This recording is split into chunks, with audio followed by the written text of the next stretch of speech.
Good morning, everyone, and thanks for joining the EDC Coffee Chat, Coffee with Colleen. We are very happy to have our North Olympic Legislative Alliance lobbyist, Josh Weiss, on with us today. Josh is with Gordon Thomas Honeywell and supports the two-county NOLA, North Olympic Legislative Alliance group that represents people from organizations, government, nonprofits, and businesses. So with that, Josh is going to give us a bit of a rundown on how things, where we are in the short legislative cycle, and then we'll open it up for questions as well. If you have any questions you want to ask, you can either put them in the chat and we'll get to them that way, or alternatively, if you want to raise your hand, you can ask Josh a question. So Josh, I'm going to put you on spotlight view or speaker view and go ahead and take it away.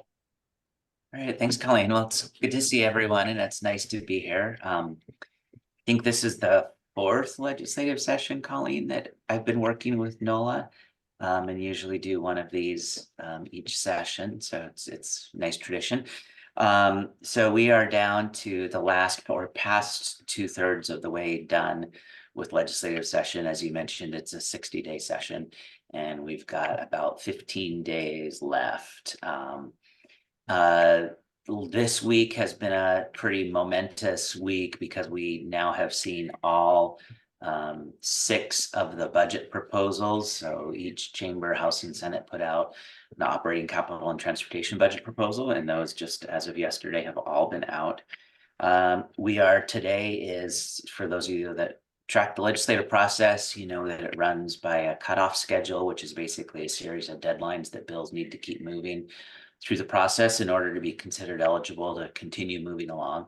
And so today is the deadline to get bills out of the policy committee in the opposite chamber. So Senate bills have been considered in policy committees in the House and vice versa. And so if they're not moved out of those policy committees by 5 o'clock today, they are no longer eligible unless they suspend the rules and decide to grab a bill and move it forward.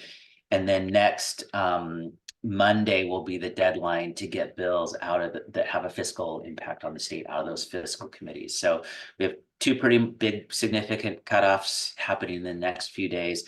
There will be appropriations, Ways and Means committee meetings over the weekend in all likelihood. So I mentioned, and just in those last 15 days, there's approximately 500 bills that they are still in the process of working out. Those are the non-budget bills that are still in some state of play at this point. I mentioned the budget's coming out, so this is the supplemental budget year, and they're essentially making tweaks to the biennial budget that they adopted last legislative session. It really, in last several years, we've seen a fair influx of, well, not fair, a significant influx of federal funds into the state for coronavirus response. And so the last couple of budgets we've seen haven't really been sort of typical normal budgets. I would say this year is a very normal supplemental budget cycle. We are seeing on the operating budget has grown now to about $70 billion, which is about $2 billion more than when they left town in March of this last year. So there's still significant growth in the operating budget, and they are spending about that much money. On the transportation budget, it's about $14 billion in size, so much smaller size budget, and it provides capital and operating funds for all transportation operations, but also capital projects in the transportation world. Most of you have probably heard about the problems that they're having in the transportation budget, with transportation revenue declining largely because gas tax collections are coming in lower with the additional use of hybrid and electric vehicles. But still a $14 billion budget. They're spending about $1 billion more this year in transportation. through reversion of projects. They're getting additional revenue, but also through Commitment Act dollars. On the capital side, really a very supplemental budget. They have about 4.9 billion, almost $5 billion in bonds that they're spending. They also have approximately $100 million additional in the different cash accounts that they appropriate in the capital budget. Capital budget, as a reminder, goes for spending on state facilities and construction of state facilities. Really not very limited, I think, by our expectations. Approximately, $300,000-$400,000 per legislative district in sort of discretionary spending that legislators got to spend. So in comparison to last, in the big supplement or in the big biennial budget, it was about $2 million per district. So not nearly as much going on in the capital budget. So truly supplemental year. I wouldn't say, in terms of priorities for spending, it's very consistent with what we've been seeing the last few years. They spend a lot on affordable housing. They spend a lot on mental health, behavioral health, substance use. Those are really the major expenditure priorities in both chambers. So now what happens, both chambers are in the process of adopting those budgets. They have to move them out of committee, just like a regular bill. They'll do some tweaking amendments. They'll then pass them off of the floor respectively in each chamber, and they will go into a conference committee, which is just the mechanism by which they sit down and negotiate then between the chambers about what the final budget will look like. Each of the three budgets respectively will come out, and there'll be a conference committee report, which means they can't accept any amendments on the floor when they're adopted. So once they negotiate it, it'll be a done deal. So the last probably 10 days here of session, they'll really be in budget negotiations, and I think I mentioned before the recording started, Colleen, that we're getting to the point for lobbyists that, unless you've got one of those bills that's really in intense negotiations, you can make sure that your clients know, legislators know how your clients did in each respective budget and how you'd like the final budget to turn out. But there's just a lot of waiting while they're, behind closed doors negotiating these things out. We're getting close to that time. One of the major, and I should have said at the beginning, you kind of mentioned this, Colleen, but I've got some points I want to cover. But as I'm going, and I'll stop, there will be plenty of time, I'm sure, for questions at the end. But if there are questions as I'm going, please feel free to stop me. I can hopefully pick up my train of thought as we're continuing. But I did want to mention, oh, go ahead, sorry. You said a lot of money's being spent on mental health, and can you do a little bit of background there, why that is? Yeah, I think there's, I would say probably three major things that are going on in mental health from a broad scale perspective. The first is that the state really never has recovered from the significant cuts that it made to the mental health system during the Great Recession, during the 2010, 11, 12 budgets. There were significant cuts made to the social safety net, including mental health, and that had significant dramatic impacts that we have never really recovered from. The second piece of that is that we're in the process of integrating behavioral health with physical health and getting Medicaid to pay for behavioral health as well as physical health. And there was a pretty significant structural change in the way that Medicaid dollars are driven out in the state, called Medicaid transformation. And that sort of followed the recession, but has had a really significant impact on how the state delivers mental health services. And that has caused a really significant reshuffling, restructuring. And then the third thing I would say is that, and maybe there's actually four, the third thing though is in the midst of all this reshuffling, restructuring, budget cuts, you saw litigation from different entities. The True Blood litigation is the one that gets the most attention, And really the court saying that the state was not spending enough money taking care of individuals that had mental health needs and that were ending up in the criminal justice system. So on top of sort of all this change, you're getting the court mandating specific investments, which the state has not met its obligations under that since that decision was first made, which I think was, somebody on the call probably knows it. My sense is it was like the mid 20 teens. So, and then the fourth thing I guess I would say that is related and everybody's aware of is the impact that opioids are having in our communities and the tie there to mental health and homelessness. And just, that additional layer of an intense epidemic is just exacerbating everything. So that's kind of, those are from my perspective, the big drivers on what we're seeing, which is almost like this perfect storm. And you just, I mean, for the last 10 years or so, you just see those legislature really struggling with all of these issues. And whether it's mental health services, substance use disorder services, or homelessness services. That was probably a really long answer. Oh, it's great. Has the state been able to get its federal certification back? Or I know they lost something, and so that made them lose a lot of federal money. I don't think so. That's a good question, Colleen. Somebody else on the Okay. call I know. So they lost their federal certification at Western State Hospital. They did lose millions of dollars. I know they've been in the process of trying to build that back, but I don't know if they've actually gotten their certification back. Okay. The other major thing that's going on is they are building a new teaching hospital at the University of Washington. That is under construction. I feel like it's going to come online in 2025, somewhere around then. So it's around, it's on the horizon.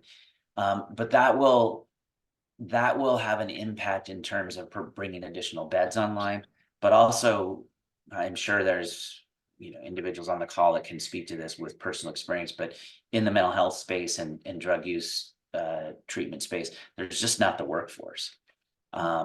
So that will help. It is a teaching hospital that will help with starting to develop some of our own workforce here in the state.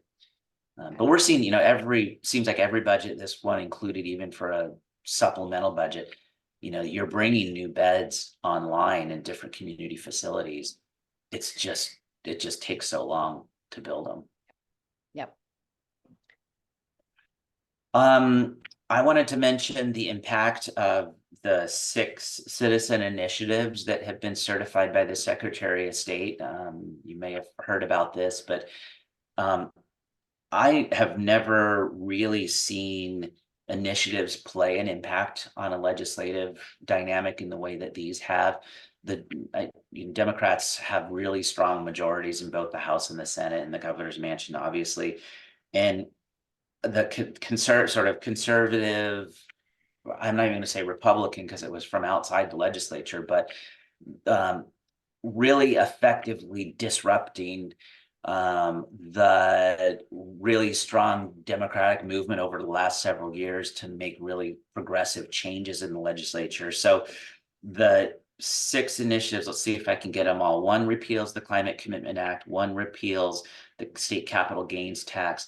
1 repeals provides an exemption, effectively stops the state's mandatory long-term care program. 1 provides a parental bill of rights. Major initiatives to undo all the progressive. Sorry, just a minute. There we go. Got Roy on mute. One clarifies that local governments are not allowed to impose an income tax. And then 1 repeals the pursuits law, vehicular pursuits law that was passed in 2021, I believe. So you think about, pursuits, Climate Commitment Act, long-term care, and capital gains.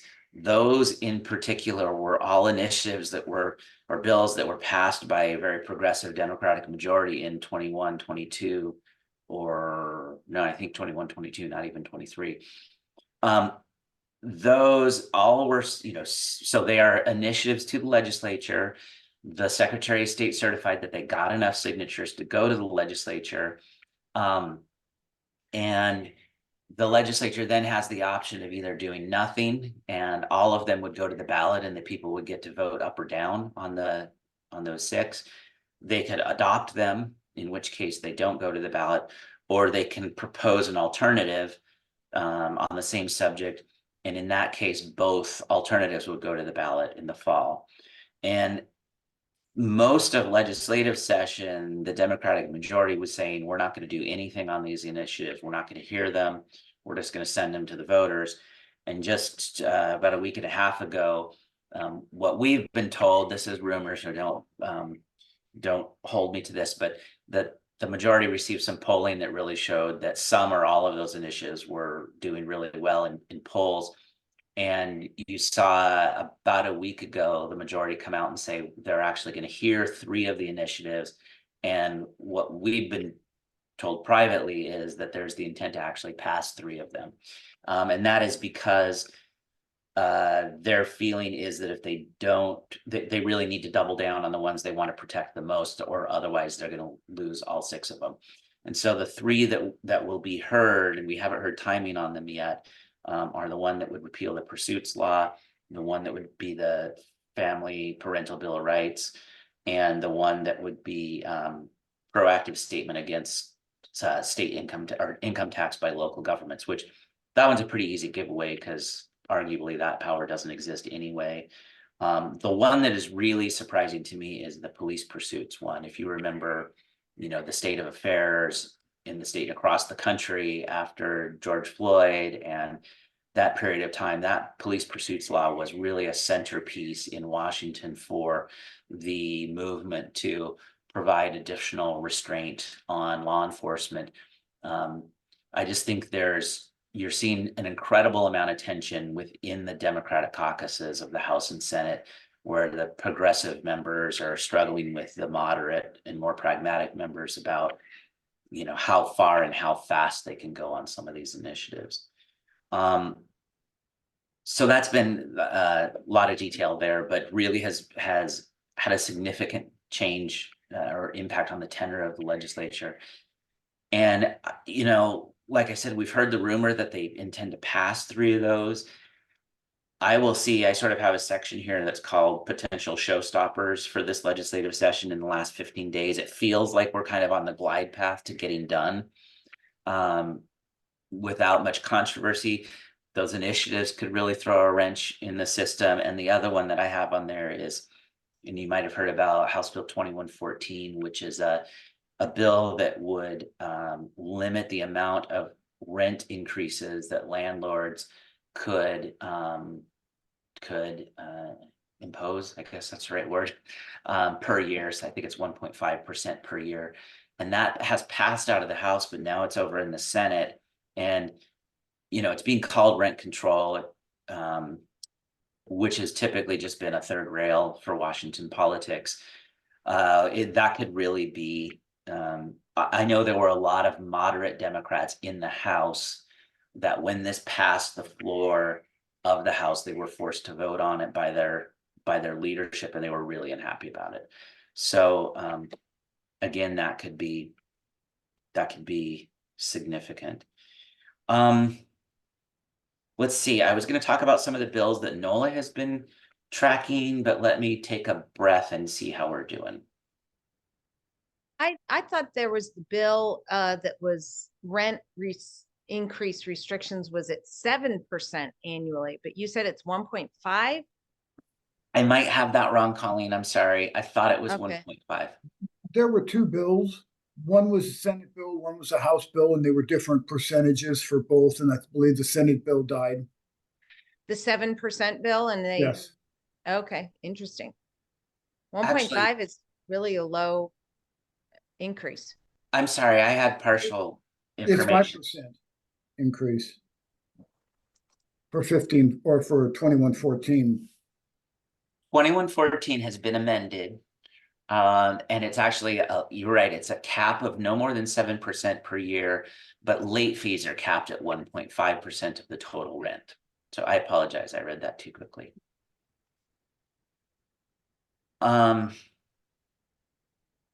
So that's, it's gonna get heard tomorrow in the Ways and Means Committee.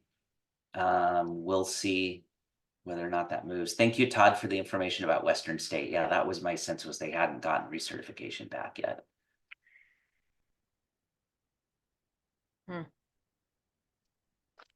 Yeah, I think their issue is a significant shortage of psychiatrists to hire to begin their backlog of assessments.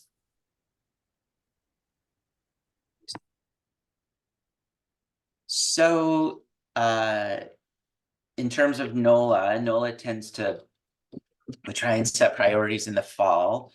Our major push this year was on a second year in a row pushing on an issue about allowing economic development organizations at the local level to collect or receive data from Department of Commerce that they would collect from all the other state agencies about different economic activity to make it easier for ADOs to apply for grants and have a better sense of how they should focus their economic development efforts, particularly in rural areas. This was House Bill 1912 that Representative Chapman introduced on our behalf, and in Senate Bill 5817 that Senator Van de Weghe put forward on our behalf. Both got hearings this year.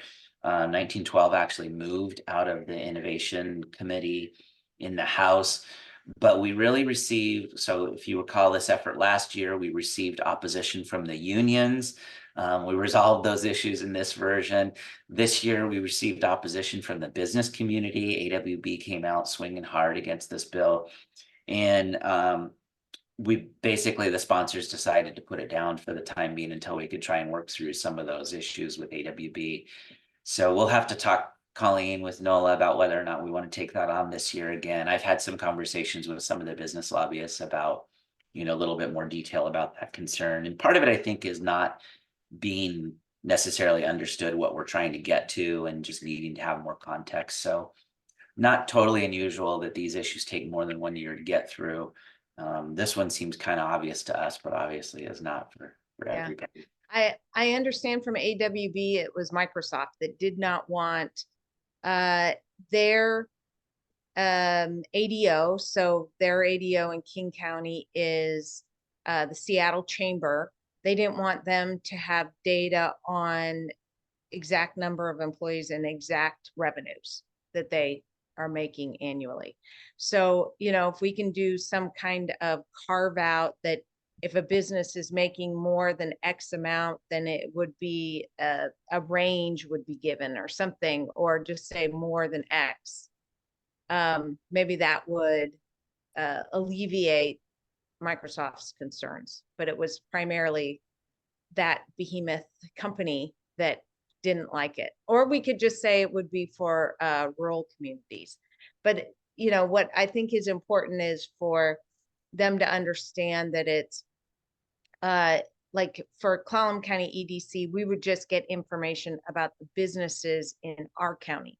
We would not receive information about businesses statewide. Right.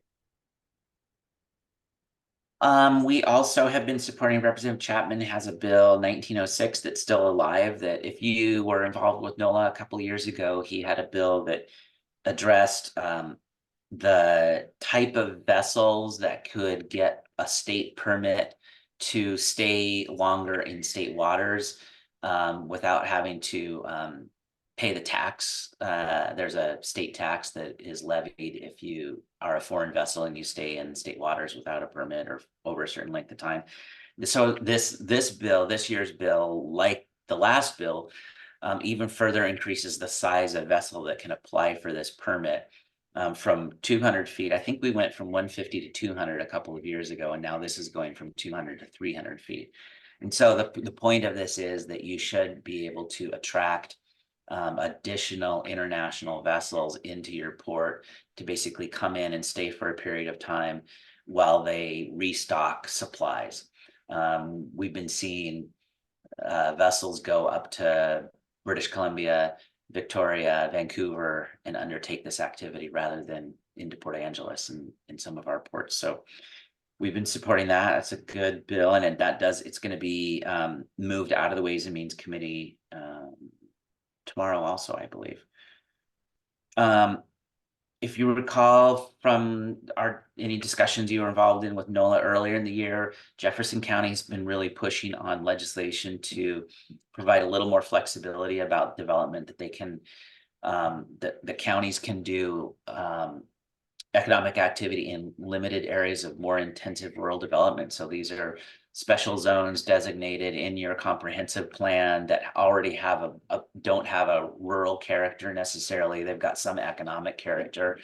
Think of your little grocery store that's, far outside the town center type of activity. So this basically the bill is moving forward. I would never have guessed. This is a great example of how you enter a session thinking an issue has absolutely no opportunity at all. And here it is, it's just trucking along and still moving forward. It's Senate Bill 6140. It provides an exemption for from the current square footage requirements for new or existing retail space within a landmark. Under certain circumstances, though. So, that's kind of cool. It's a bipartisan bill, and is continuing to move forward. So that'll be a good thing. Can you talk about that a little bit more? We have landmarks in Clallam County, so it would allow more commercial activity in those areas. Is that right? Yeah. But what about higher density housing? No, it's really not for housing. It's predominantly, not predominantly, it's solely for retail, food service, pretty much those types of activities. The idea is that, where you've got residential people living out in the county, enabling them to be able to get their gas or a gallon of milk or, some groceries without having to come all the way into town has kind of been the argument. Okay, got it.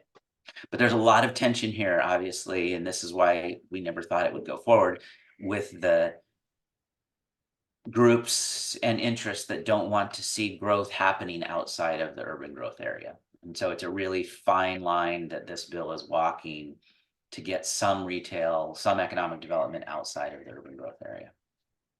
Okay. Mm-hmm. Yeah, because when we first brought it up to our legislators, they just said it was going to go nowhere. So who's the sponsor of that bill? Shelley Short, who's a senior Republican Senate member from the 7th District, which is Northeast Washington.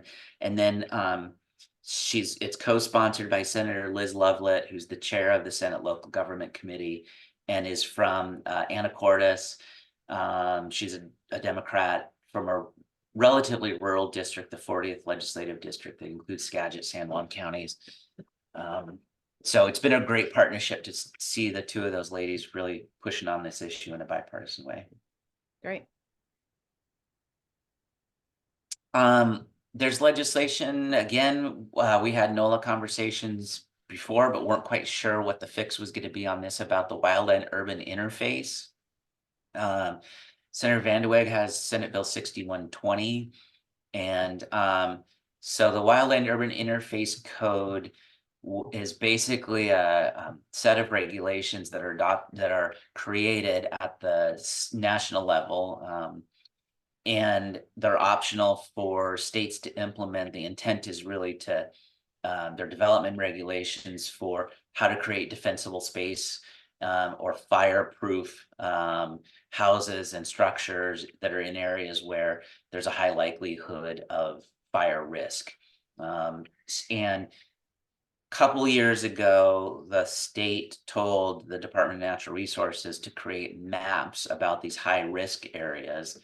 That then the State Building Code Council adopted the Wildland Urban Interface Code within those areas, and it would have ended up in really super restrictive development requirements in those areas. The problem was that the maps were really inaccurate. based on data that really just was not indicative of local conditions, and local governments didn't have the opportunity to correct those maps. So you were going, if it was actually implemented as intended, it would have had some really drastic consequences and restrictions. What the bill does is essentially says, DNR, go out and make a new set of maps.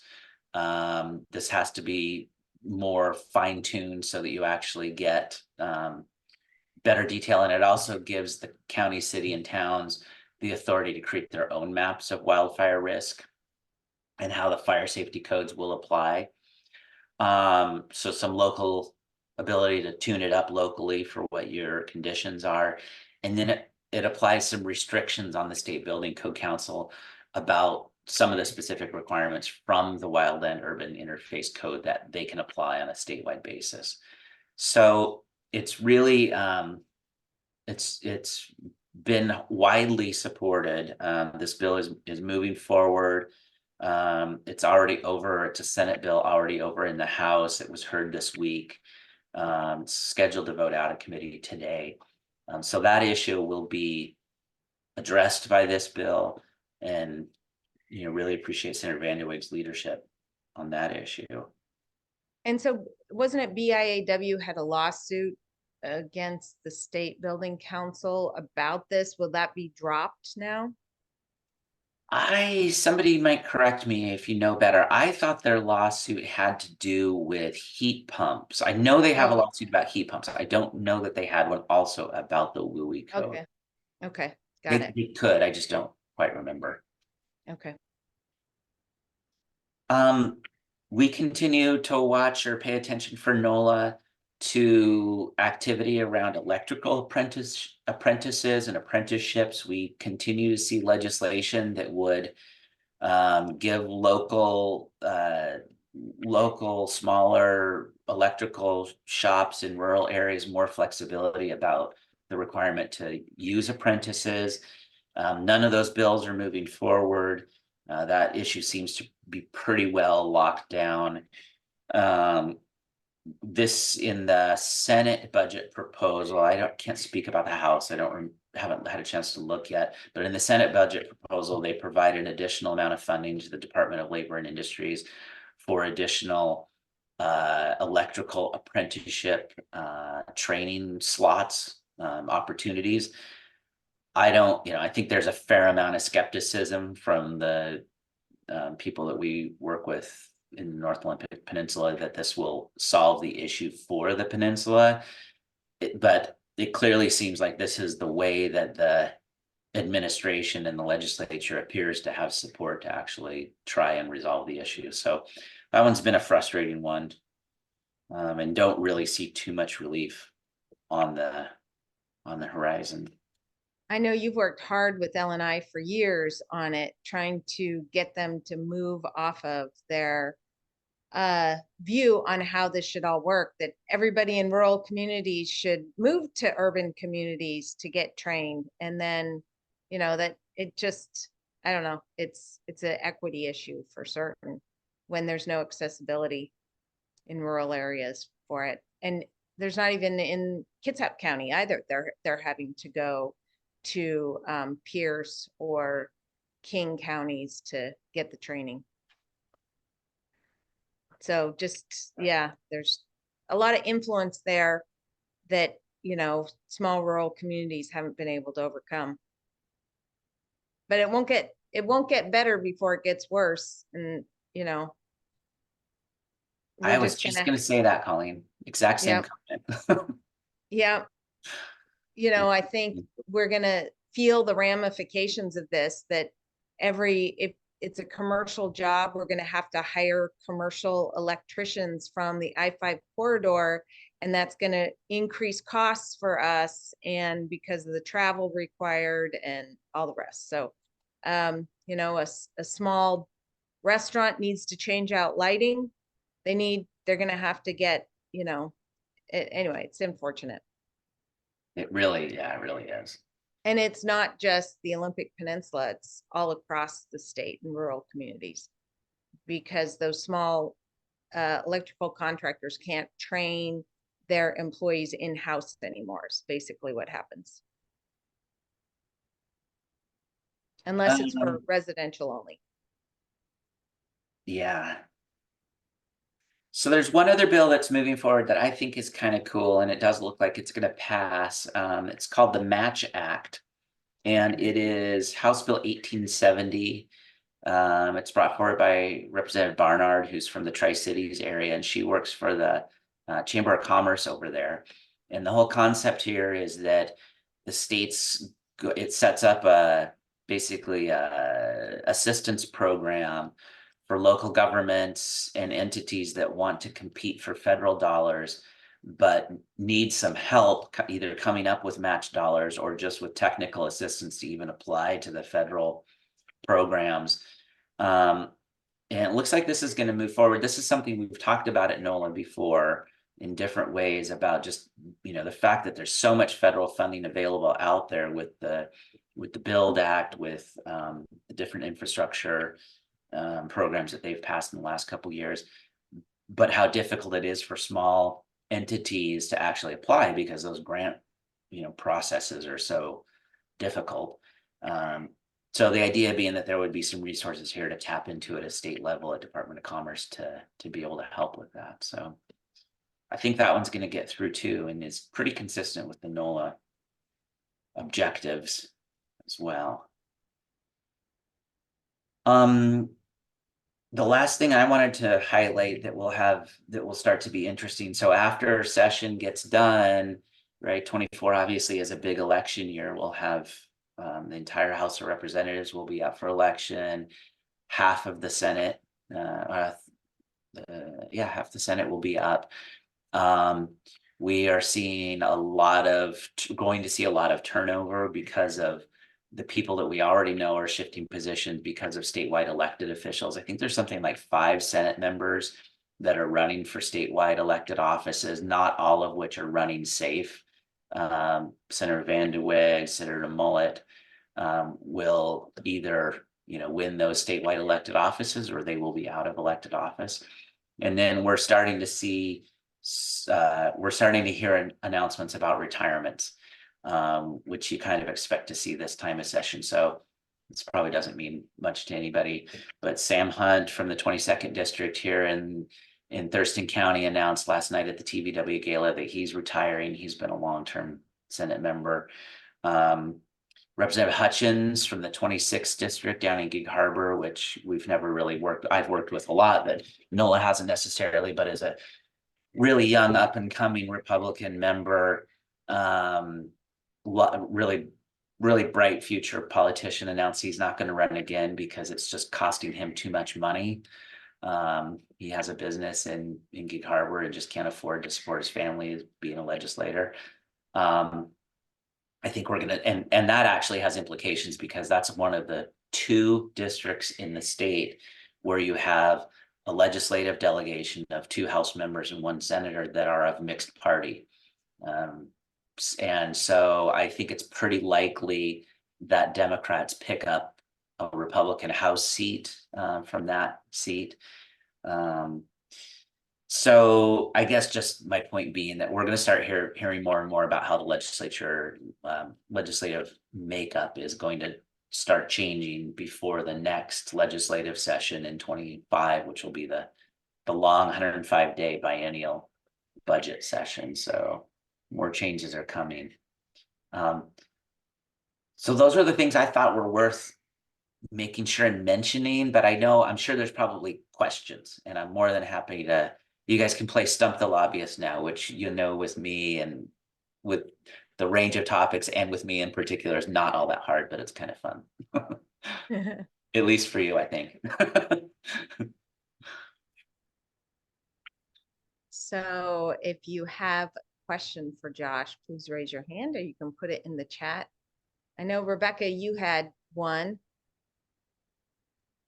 Thanks, Colleen. It's not actually EDC related. So, but I was wondering, I'm a huge fan of ranked choice voting and was just wondering if it is getting any traction.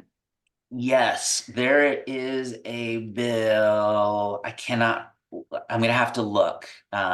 to see if it's still moving forward. I feel like the bill that would allow ranked choice voting did not make it past one of the recent cutoffs. But the bill that would give local governments the option to go to even year elections is moving forward. So kind of related. So give me a second and I'll try and find that one and see if it's still alive. You mean I stumped you? Just like that, right off the top.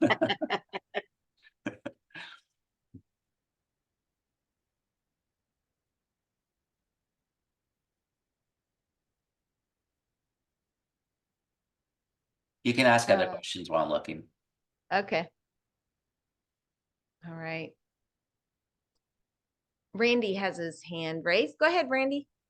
Yeah, Josh, just quickly, I've had a couple of people approach me in 2114 on both sides of the issue.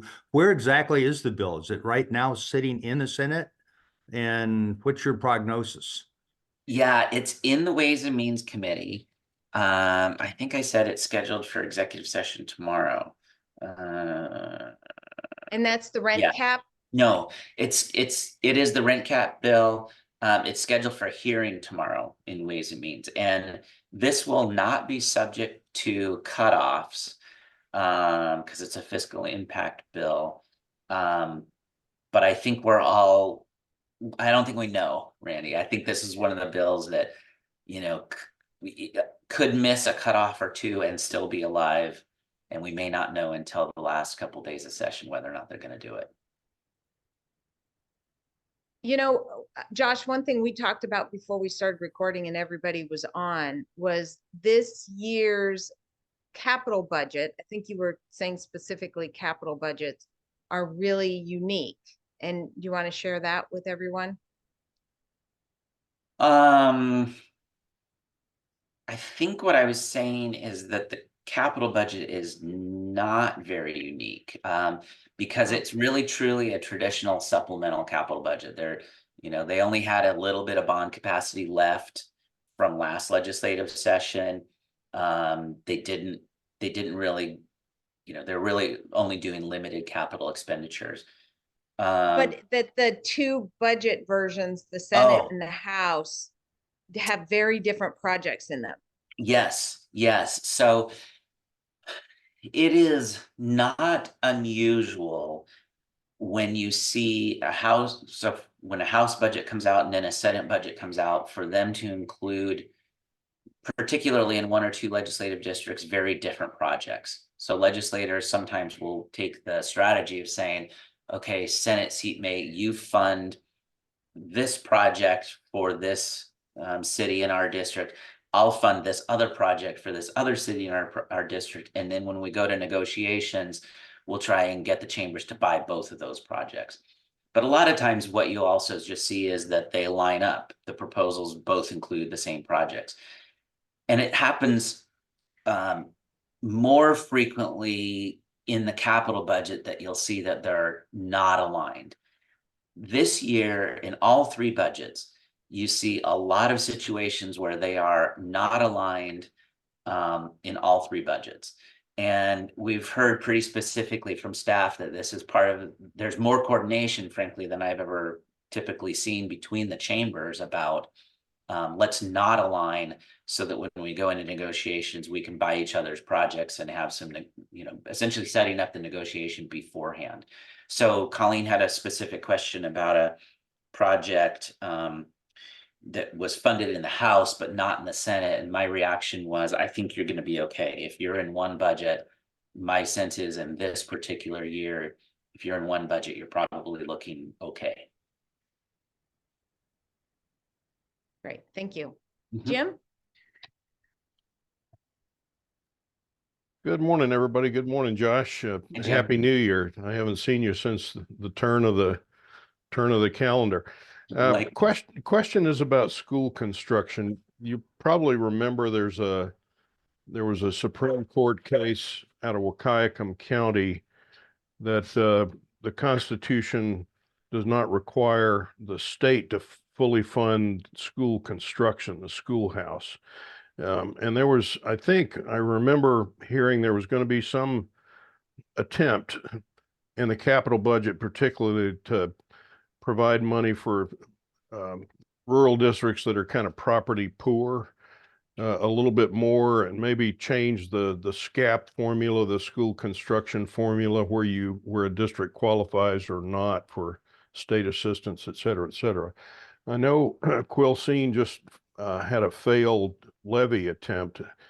Port Angeles School District, I think I've heard, is going to have a bond issue soon. I'm not clear exactly when, but anyhow, just can you give us a little sense of where the capital budget is with respect to school construction, what the future, the sentiment for the future of that is, et cetera, as much as you know? Yeah, I know it's a great question, Jim. There was a serious conversation up until a few weeks ago about changing the requirement for 60% vote to pass bonds for school levies, which would require a constitutional amendment. But we did hear that effort has been abandoned for this session. I do think that there are appropriations in the capital budget for school construction. I know they've been talking about this. My impression, and this is not an area that I cover really closely, Jim, so I kind of only have a vague sense, is that they're providing sort of Band-Aid relief in this short session, while the larger conversation about school construction, and frankly about even school operation funding, particularly for rural districts, is still ongoing. So that's not a very good answer. I'm sorry, but I know that it's been on their minds. And like I said, I think they're doing a little bit of a Band-Aid this session, and we're planning to get to it later.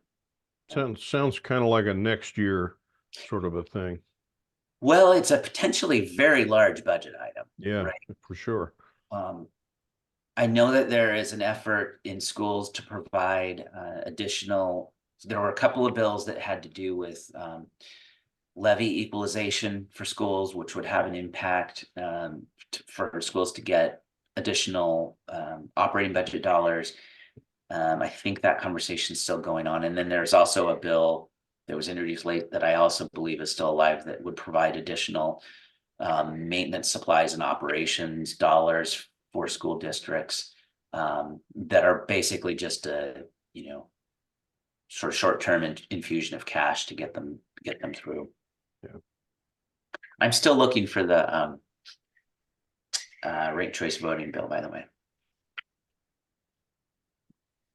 I'm not a very, That's okay. I'm not a very efficient multitasker. No, I appreciate it.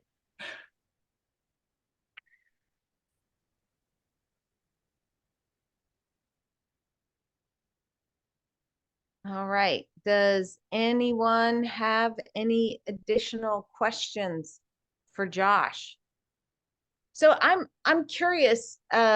So you said the rumor is that there's been polling done about the initiatives that will be on the ballot in November.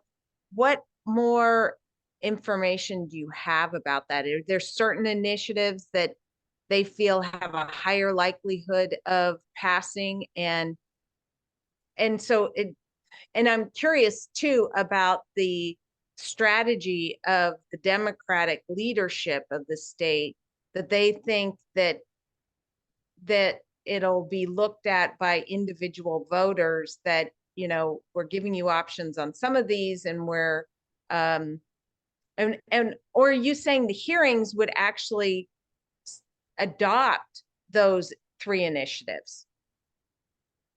Yeah, so the way once they're certified by the Secretary of State, they are converted over to legislative bills. So, and they move through the process like any other bill. Okay. So yeah, they're saying they'll hear them, and the speculation is that they're going to pass them. Wow. We don't really have I don't have any detail about polling that they may have gotten. I think it's speculation, and not just my own speculation, but group speculation, that what they must have seen is that there were, those three that they're considering passing had a better likelihood of passage than the others, and or maybe some combination of just them feeling like, as I mentioned, the income tax one, local governments don't really have the authority to impose an income tax. So, adopting that one at the legislative level, frankly, doesn't do very much. I think I think you can see them choosing some that they feel are more important than others. The Climate Commitment Act and the Capital Gains Act repeals, both of those would have significant budget impacts for this next biennial budget. And actually, I kind of forgot to mention that about all three budgets. They're taking, the state has collected about $2 billion this last year, $1.8 billion in revenue from the carbon allowance markets. That's cash in the bank. It's not affected by repeal of the CCA. But what you're seeing in all of the budgets, they spread those dollars out through all three budgets. And not all, but a lot of the new appropriations they're making with CCA dollars, they are basically writing in the budget that if the initiative is passed, then those dollars revert and can't be spent, and they're all collected and swept up in a new account that they're creating, because they will essentially at that point need to make some bridge decisions in areas like the transportation budget, where they have a good amount of funding for projects and programs that are based on Climate Commitment Act investments. So I think they're defending their higher priority ones, and ones that would throw them into a significant budget problem if they are passed.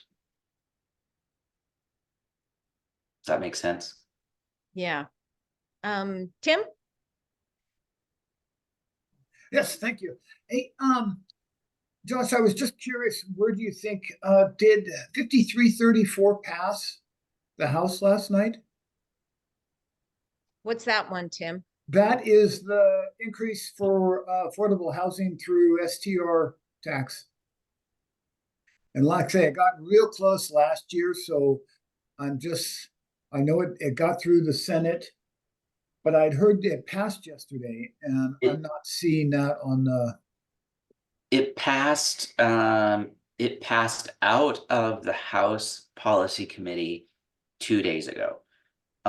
So it is now eligible to be placed on the floor calendar for action.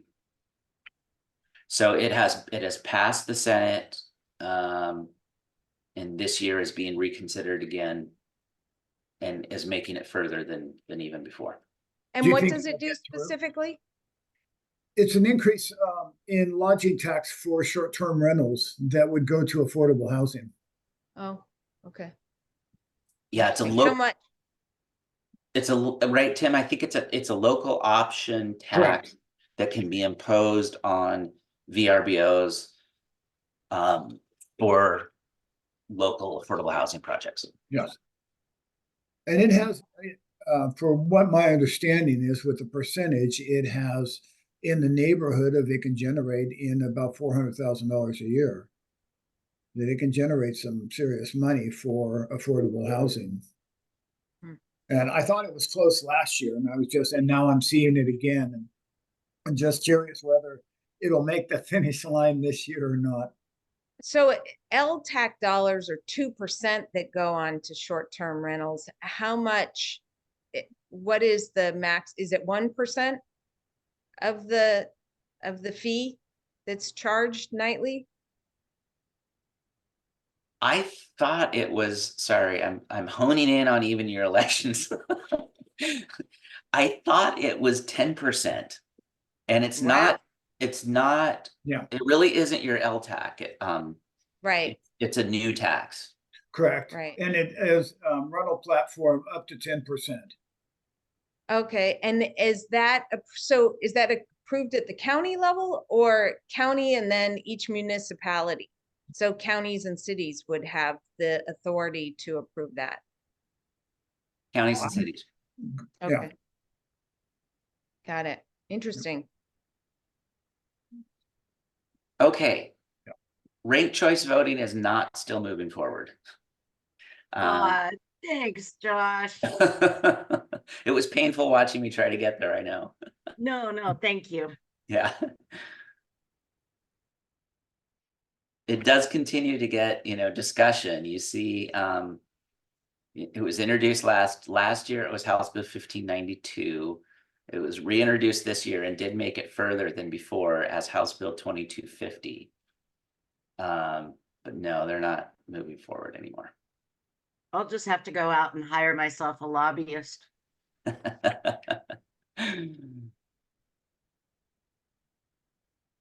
All right. Well, does anyone else have any last minute question for Josh? If not, I think we will call it a morning. And Josh, thank you so much for all the work you do on our behalf and for joining us this morning. Happy to do it. Nice to see everyone. Thanks, Colleen. Yeah. And wish everyone a great day. Thanks, guys. Bye-bye. This recording will be up on the website later on today. Bye.